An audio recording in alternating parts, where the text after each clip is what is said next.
your topic is so amnesty a den na Ghana hakura tambe na yɛhyɛ ase practice bi na hwan na omutumi enjoy. Sheikh, salamu alaikum.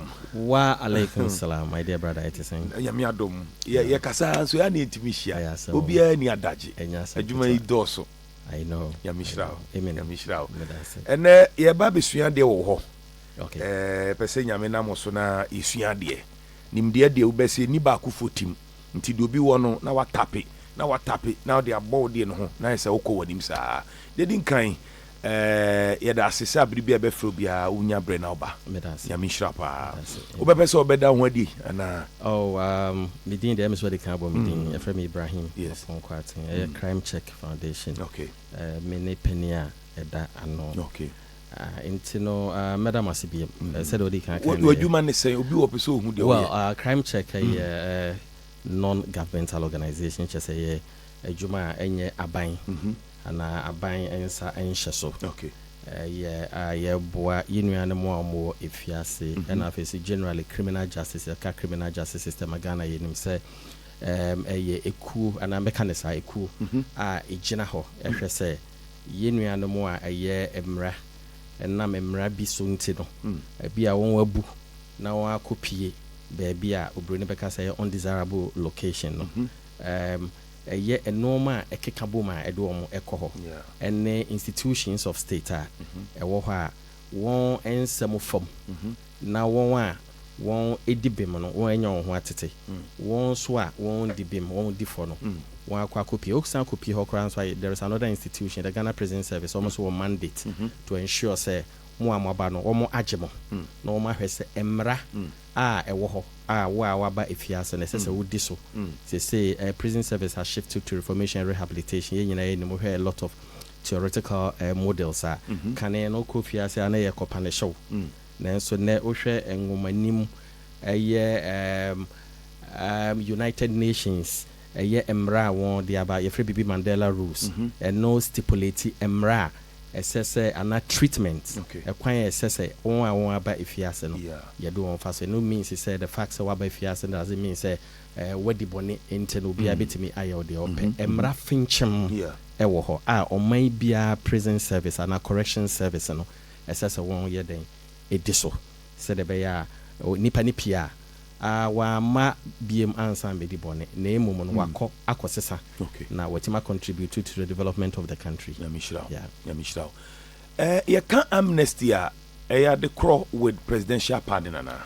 Well, I don't know. Sebidum use terms interchangeably, but yen shekrata eda yenemi na yen kasa to it. Presidential amnesty for prisoners. Now share from the office of the president, as some all can say President, upon the recommendations of the Prison Service Council and in consultation with the Council of State and in accordance with Article 72(1) of the Constitution, granted amnesty to 998 prisoners out of a total of 1,014. It is to me way under Article 72(1) of the Constitution. Emma omampeni to me ese enipa bia ono fo se ese ne mercy eka won na humobro na won timi pie no won timi pie, but let's take note of certain references and indices or say president no or obetima carry out that mandate under Article 72(1) ono nko a entimi and carry out that mandate. He has to do so in consultation with the Prison Service Council and now so Council of State. Intenya so mampani on ti prison ho. It is sebe say obi ewo ho a SS amnesty kanwa. Yes. Enye ono na akọ select. Eso akọ cell A na cell B a. Obi wo ho. Na sem no ya homete. Inte na me o mampani meye no dabi. Na wo Prison Service Council a board be regulated the activities of the Ghana Prison Service. Now one soon tip prison hobby. Into me say mean you so as an example and review because who own your prisoner. It be a Prison Service Council into me say your force akusia mansa and now say puku as I say ye ne pay because or qualify a friend is saying for amnesty. But what we should also know, Sansona, a friend is saying, Council of States in society. Now, your officers in charge of the various prisons are one prisons no day-to-day administration no a show on them. Into a base, there are certain people assess a one or mampani MS in a kawamwa. A officers in charge of the various prisons no a omo and a best selected one a qualify answer na list no a bar no ako the Director General of Prisons. Na also any council of also a friend is a prison service council. Eddie in Kutaho. Intino a triangular activity. Okay. And yes, a castle or mampany for telephone. Wa fre Munko Selway, Muni Nipa way, Munko Selway. It doesn't work that way. Yeah. Na ebasa na ye hwe nipa na crime wedi ana se ye hwe emfie dudu a wedi wo prison wansa na watumi anya sa achefa we bi eya de no mo de hwe. Okay, into where from the perspective of crime check Juma Yayo over the years and what we have seen. Yeah. But we share categorizations done by your Hana, it's a first time offenders. In 10 years, we work at 787. Okay. It will say, okay, first time. Okay, it is a first degree felony, it is a BB, it is a rape, and yet crimes in the qualify. Okay. Into no, oh, semi Mako rape will be. My first time, I'm a rape will be. Okay. Makoye armed robbery. Yeah. Yen call 8 banks. I could real music in but my first time, I'm there armed robbery. Being 40 billion and 100 billion. Yeah. But amnesty ba. Okay. Almost a first time offender into Masha see yeah. It doesn't work that way. Into Yasha, usually no. Omwa prison service ne show me omo bone no. Enye deep. Omo yen crime check no. Okay. Ye omo from say petty offenders. Okay. Obi akoria kutu, obi akoria we, obi akoria we. You know, I hope you know what we've been doing. Yes. Into omo nye nipa omo crime no eso. Okay. And I think so omo first time omo yede omo akwa akoye no. Okay. Anka ye wo non-custodial law. Sankrofo we no no. Nya de anko mbeko prison. Yeah. But also what you say. If say nankrofo be say in crime check come say that's the first time offender there. Obi akodi bone yeso kra the first time no it is ankrofo ni no mo ba fia na and e say ye wu and e say afena you know it doesn't work that way. Okay. Ye share death sentence Okay. to be commuted to life in prison. In Ghana it belong to the Committee of Nations ye subscribe to the death penalty. Okay.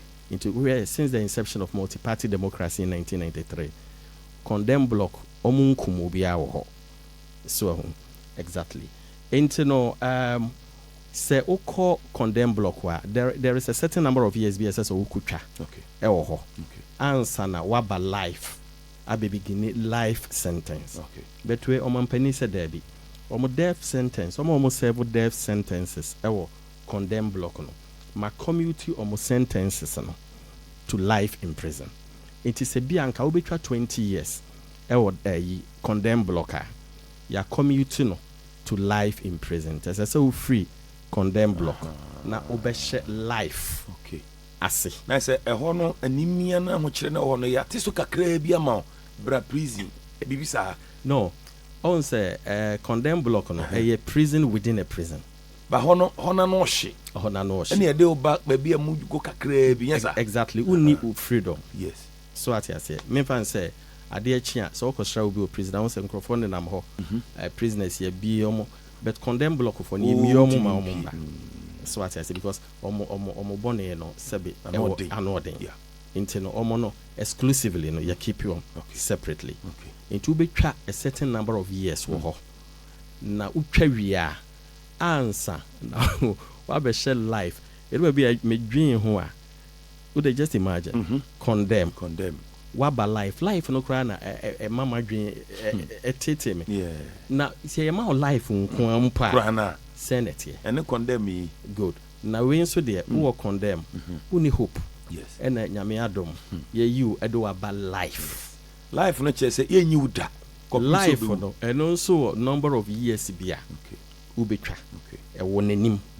na wa me fan so by prison no the 42 years yes and na o call condemn yamba so wakotwa 20 years or condemn no when you say 60 so we the 42 when you 62 what about life say life and it's 40 years and na ubetwa wo ha this is a we can say what 100 years so that time there you crowd wedding sanity internet idea wo ha obi kan obi am obi 10 years osu obi wo condemn afi ni eden about life ono ohirihiri nani age afi ni eden about life internet idea me for say much as you freedom yenti ase and you say normal no obi jubilate of course as you eden free condemn about life obeshe life in prison ebi a menu mi no anke ebe no madurawu but ono jubilate here in about life yonko life sentences to be commuted to 20 years definite term assuming me so sure of the life sentence no the number of years but assuming say who could try 40 years or say wa who try omo enipa sorry mama numbers no omo 51 life sentences say no yen share from first one na kind no first time offenders is 787 omo na nya papa na nim we no nti omo no ba fie of course omo nyina ba fie and a death sentence to be committed to life imprisonment in year 87 and a life but let's take note of this number 998 no enye omo nyina na eba fie and then come bebusa no dabi death sentence to be committed to life in prison say who prison ho but who free condemn aba life weni age wo prison ho because o sentence no eswati kakra aye lenient internal bedanya me ase life sentences to be commuted to 20 years no omo 51 omo ma so sanka omo betwa 40 asem ka o say omo twa 20 nti bi kra obi ye party onum coke so omo mafie but enida so a wanya ne say obetwa 20 years into I think I don't know we are onim so head obepi onim se obepi into na nyesa ye jai nipa 998 enye sanete ye wo seriously ill 33 ohwe adwuma ye wo prisoner bu ha be kwa ko hu no say yeah there are some people I interview makwa ba ko kra de no anya stroke galam say any convicted no nipa hot say no eba sakrado how kese na to prison service so wabubu oye young man branch be case friend Raphael oko prison okonya stroke okodware na otehwe so enipa say no ti eba sa fache mi o omunya atoranche mi sa na prison no de omoko clinic be hospital na eja omo on say prison service go through a lot of challenges so infirmary enye ba bia akra na duro entina you in the civil society space as I am so your boy support so na officer no enipa no wate ahwe aduro no ha so officer no ntimi nhwe ne sa enti most of the times the officers na do almost sabe show mbotom the drone bi ni ha because almost what ma they've been trained so enti no ono an be san yisika ama wo mo enti na important say enipa 33 a omo no yare no omo so no omutia yi omo ba fie omo ba fie yanko number 5 hona question so we be say okay and we over 70 years irrespective of offense omo 36 so omo ba fie na yanhwa wo say irrespective of offense into be say kwadwo mensa we di 72 okukum obi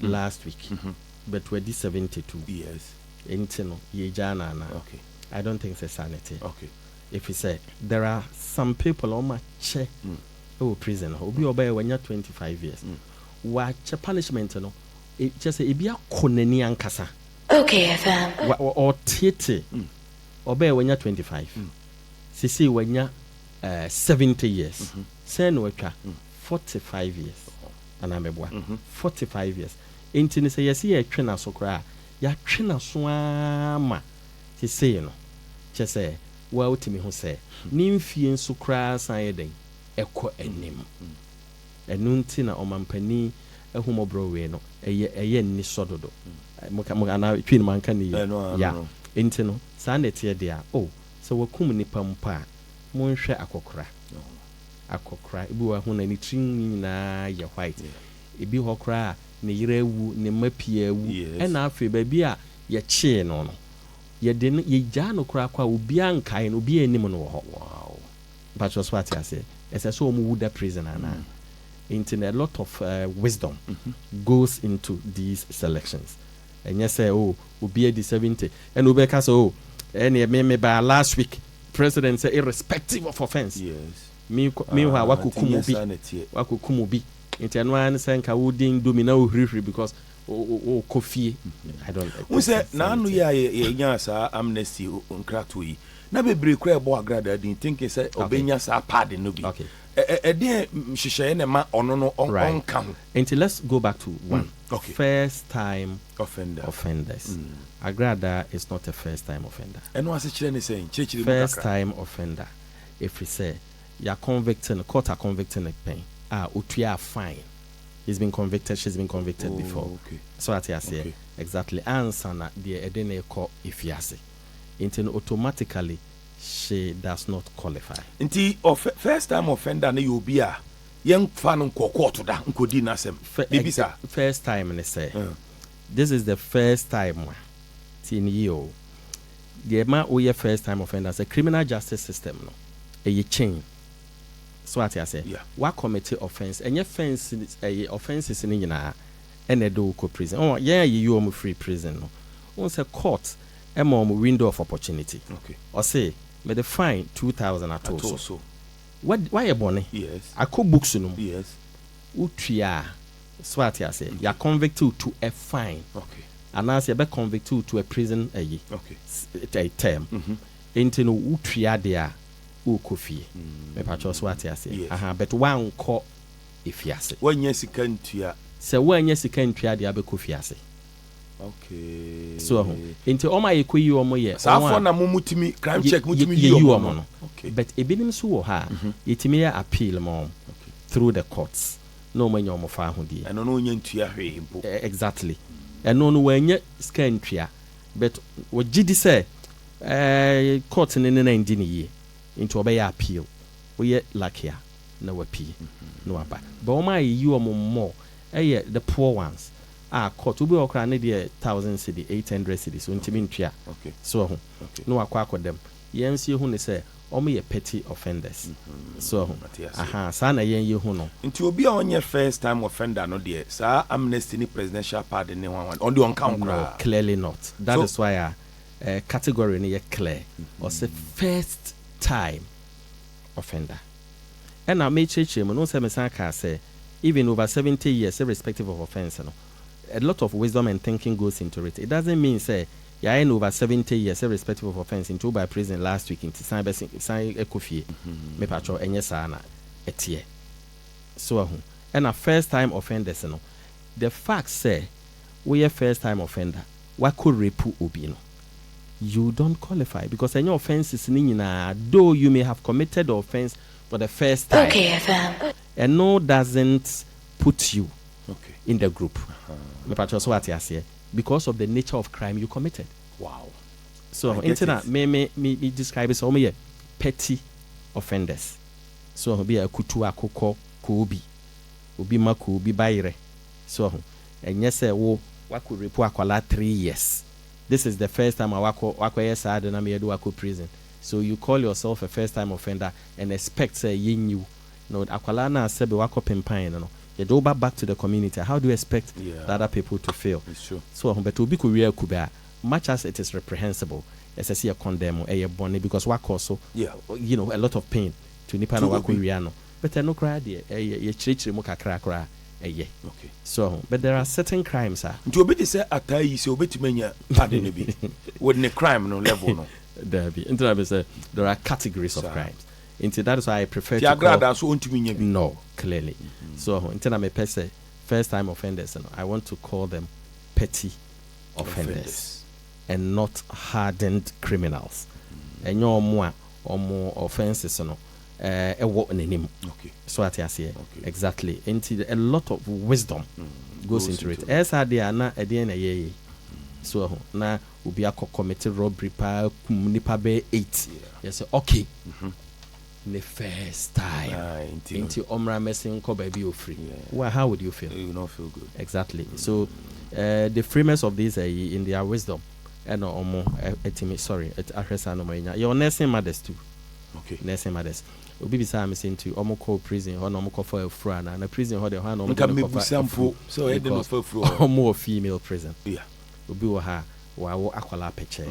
So owo ye anche bi akwala no ma ne ba maame ne ma ne ba nufo anche na maame na nyasem ese so gyan akwala no so e wo fie ho na behwe no enti no eno no enye so omo ko prison ho na omo eko ewo ye ene ye wo petitions too ebinim wo ha omo hwe omo asem na yare ho won a won ntimi anya obo ha won ntimi anya appeal but that prison ne ma che because e bi kra na ne docket ayira obi o hon so a na nasem no ogidi se oye petition o mampani a nasem ne areho a ma ebetima ka o mampani akoma nti petitions too so ye omo agitu mu ama nipa we ebeka ho ama won kofi nti petitions too ne kofi nesem others too ne kofi over 70 years irrespective of offense 36 so omo kofi life sentences to be commuted to 20 years definite term omo prison omo kofi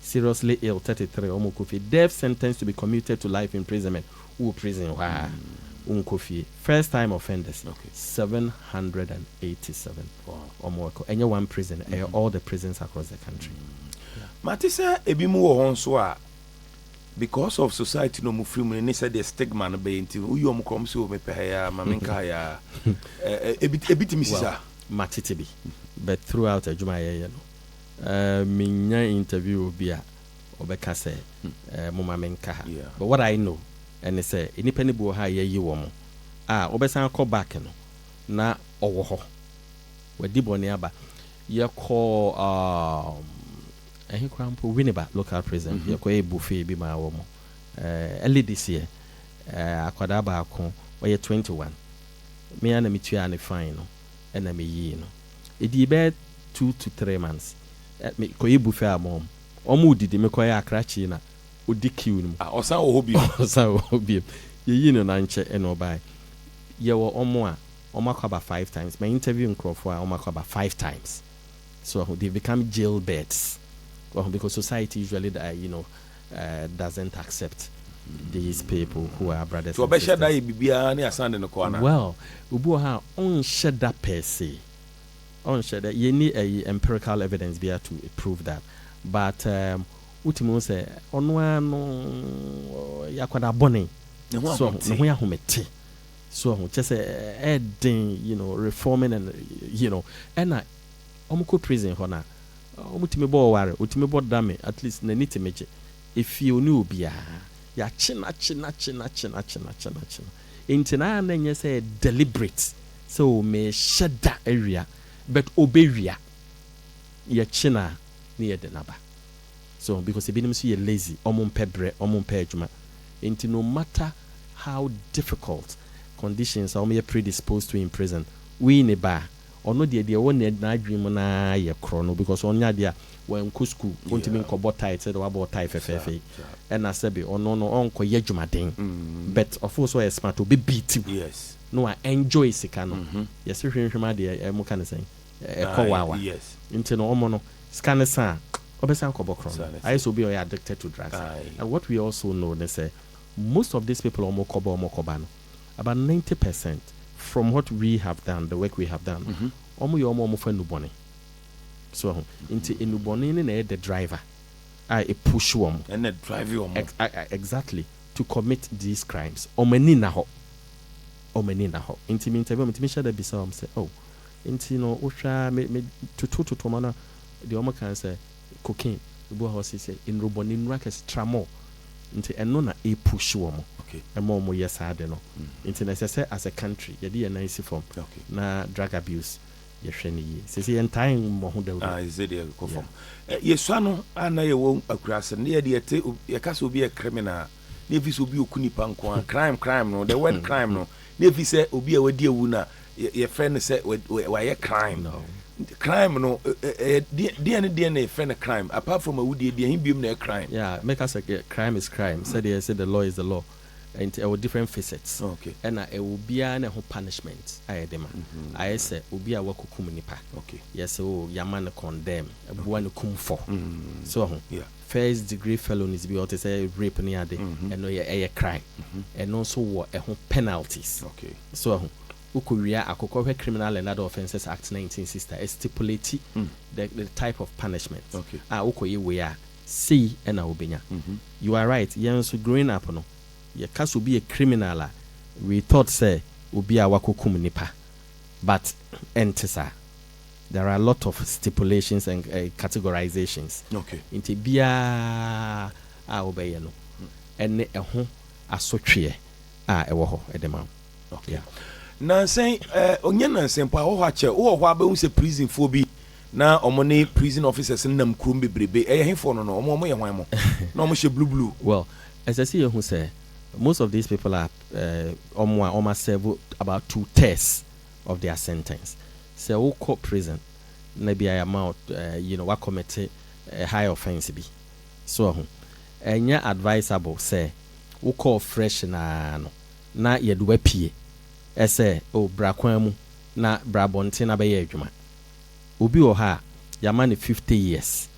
Obi o ha yamane 70 years. Ono na so ya ayehye no. So odi ni pie eso nkoye adwuma.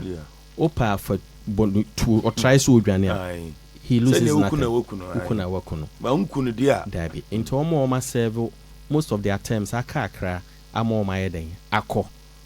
Omo na the type of people are. Okay. Omo utai hu omo akakra be duration be. Be 6 months be. Okay. And enye obia on say usually such people so I almost tied on by open camp prisons was several 2/3 of the sentence into oba besua bibi osua ensanudma ono nani abrese obe serve we na wako into they are not the type of prisons and I think so ye do mo kwabontia the officers no mo hwe e suban enye so fitin ya na ye do apie so ho omo hwe the type of people I'm so these are good people these are people are omo pese omo de omo abrabo ni ye absolutely na omo de omo yeden apie and other na unko maximum security prison ye for her maximum security prison other na unfa tai unko ye adwuma ya mo be 100 years other na unfa unko ye adwuma they lose nothing if they run away internanya so obi akeke na ye de no eko abonten say onkonko ye adwuma okay eno no sa no so entienta hu ma wo mo emema no na hu mo pa ema de ye do mo sa anya ema ye adwuma de but un say ema ye different and ema commit more crime it is say emema and our prisons across the country ema prison I don't have the number kakra bi enye regions ni nyina na ema prison ewo and so omo wo hokro omo ye kakra bi into omo ye adwuma na omo ye within the the confines of the prison ano hwa na ja omo siesi omo fie so and adwuma din bi wo ha oba ntimenye you don't expect say oba na wo de no so omedo lord kwan ho omo ye say omo soa there was 7 major prisons dia keka 7 akuse ho nsawom secondary sunyane kumase na tamale well sure and say how many 47 of so no in all no I don't have the facts right but say a man yes prisons in 7 I no should tell you say crime omo no so the brace okay yeah wow nti say no sa ade ya mampanyina ye amnesty about once in 4 years and I say well it is at the behest of the president okay opa onye cry okay so untimi enforce so no article 72(1) doesn't stipulate as a chinchina every year so as a so oye so anya you can take him to court any prerogative into there is nothing you can do about it and don't also forget say some of these things are security implications the president may have been advised ono na enim de ntia so at this time ono na enim de ntia so we President Mahama or you be a prisons dana koma so ye nyina ye nim a lot we had 2015 2016 ye ne concern a lot of journalists said Kwame Boateng other people ye call o see o be free so no Okay, say yensi remand block. I want someone medium security prison right now. The remand block, and I think say be almost twice.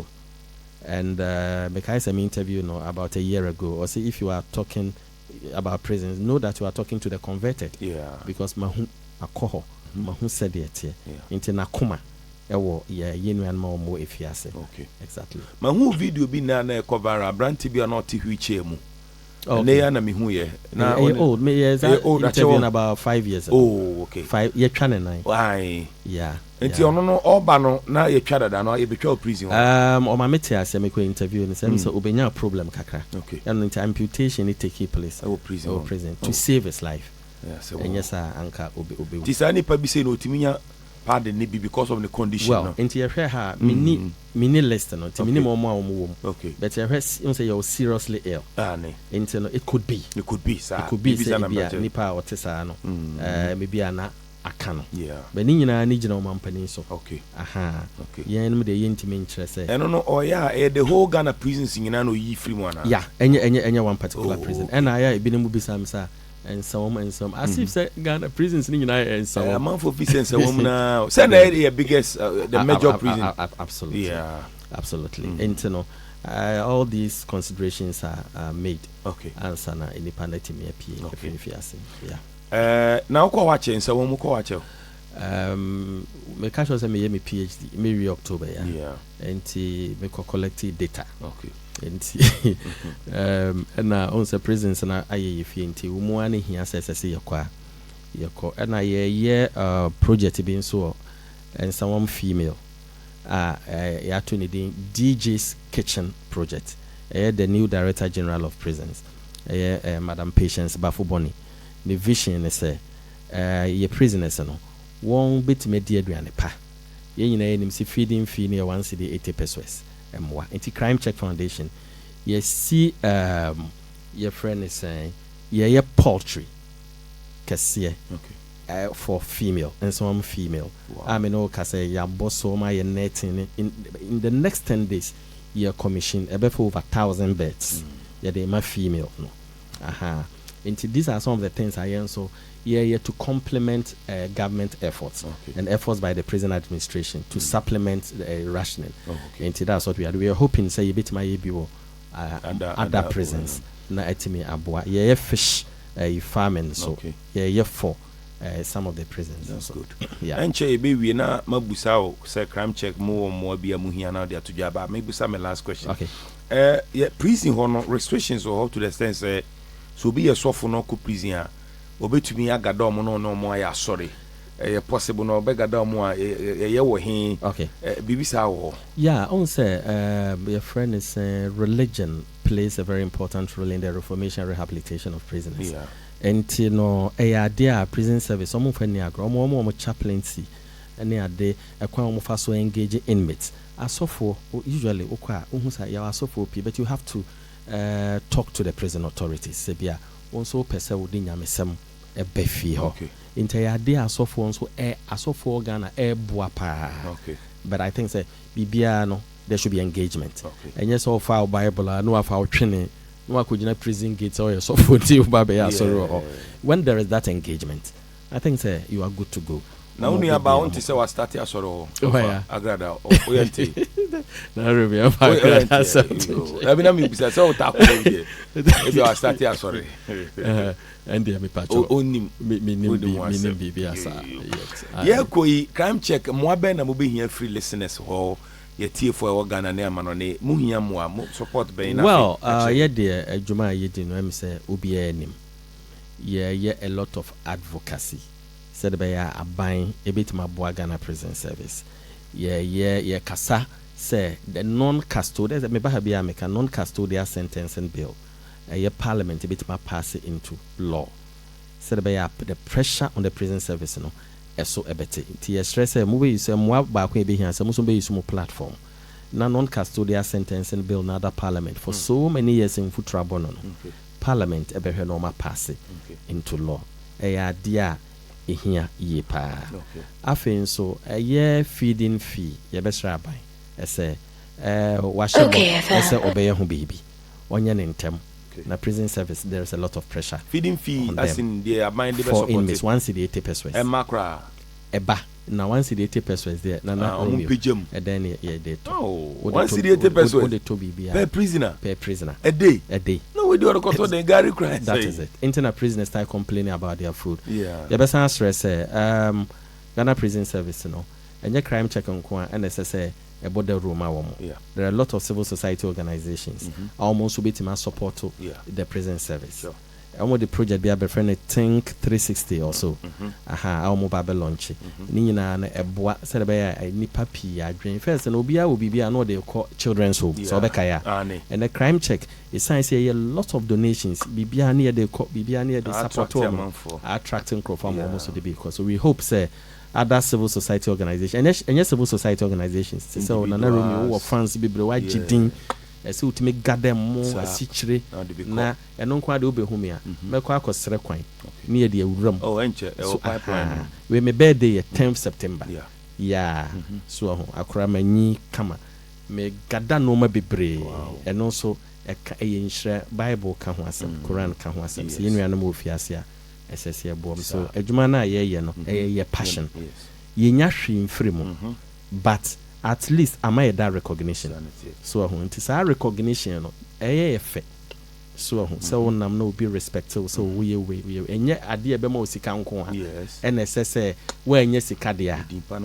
edin pa no so timi ma onye sika so e wo kwan pa so nti no ye be stress ye nyina ye nka ye nsamum na ye ntimi and support to pray because on say obi wo ha bone no onye yo asem na akofra nti put yourself in their shoes say ye wa how would you feel? Inti adia ye de to Ghana for enim say ye nyina ye ma ye ni enko prison so less ye nyina ye bono nketenkete bia ye like na ye anko pie fiase inti say ye nua bi wo ha ye nkai no ye didia na ye ma de bi ni wo bibia bebe so be clear wo ana bibia ni ho. Well, the Americans here nya hweye mo sorry o mo ka say prison ye nipa na ho prison ye nipa na offer ma menka no krencho. It is not easy. Prisons are your relics of most of them are relics of colonial administrations. Oma insist ye the nipa e beguma reform rehabilitate and that is why the Ghana Prison Service is going through a lot of challenges. Into where I will say prison the nipa no prison. I think that there should be prison tourism. Na wa ko na ko shampa na enokra so beboa wa ubi swenyansa ye ni bibisa won people can't visit there ye ni bibisa on say ye nsheda ubetima kwasra obi but the meme can say it should be organized nanka nipa guka mu across Ghana so ho near do only say there are age restrictions age bi wa ha unya ya wuntimi but I think if we can amend that provision nanka nkwala especially the youth where the 12 where the 13 where the 14 near we rum ye hihye nipa number 14 number 15 42 found 9 wa ha psychologically e bibi beka akwala na dwem said be ya okoye bibi a second or betwe no I think that is one thing na ye hwe mo page bi e betumi follow crime check TV GH crime check Facebook crime check TV GH your 605k followers. That is over 600,000. Crime Check TV GH on Facebook. Oko YouTuber Crime Check TV GH. Ye bepe se ye tifu obi ana obi following o me following. Be about crime, be about prisons. We throw the spotlight on it. Obi sua de. O hwe ye videos said be ya what me ahwe ye your numbers and so me fan to because I need be my fake accounts no be how they ko ju bi sika di no me sa no ma basa no 0242 07 42 76 0242 07 42 76 and 055 055 and the numbers never could yet be to make a 0248 895 335. Okay. Yeah, 0. Okay, mommy, number no 0558 295 335. 0558 295 335 ni mo be share ye nuanom se obi wo ha one ne yere konto kwakra na ofre line no basically about criminal justice e bia onua bi ya chena tum ana so penchirechire mu bia so ye betime de ama exactly and I binim wo ha or say opeso a donation to the prison service enye yen and donation ye donation so you can go to any prison ben o only OIC I always direct people betima koye donation I microphone say crime check ye interview microphone you know they think so crime check ya bre do be na e come ye aha to bia betimi akwa akoye yeah